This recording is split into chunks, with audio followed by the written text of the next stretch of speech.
ഒരു നോവായി മിഥുൻ. ദുഃഖം താങ്ങാനാവാതെ തേവലക്കര. ഒരു നാടിനെ മുഴുവൻ കണ്ണീരിലാഴ്ത്തി തന്റെ ആഗ്രഹങ്ങളെല്ലാം ബാക്കിയാക്കി കുഞ്ഞു മിഥുൻ യാത്രയായി. കൊല്ലം തേവലക്കര ബോയ്സ് ഹൈസ്കൂളിലെ 8ാം ക്ലാസ് വിദ്യാർത്ഥിയായിരുന്ന മിഥുൻ വൈദ്യുത ഷോക്കേറ്റാണ് മരിച്ചത്.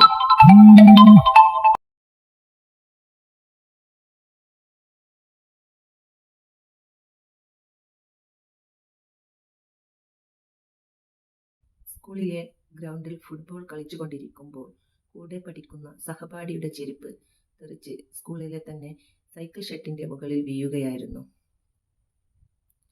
അതെടുക്കാൻ വേണ്ടി അവൻ സൈക്കിൾ ഷെഡിന്റെ മുകളിൽ കയറിയപ്പോൾ അതിലൂടെ പോകുന്ന വൈദ്യുത കമ്പിയിൽ നിന്നും ഷോക്കേറ്റാണ് മിഥുൻ മരിച്ചത്.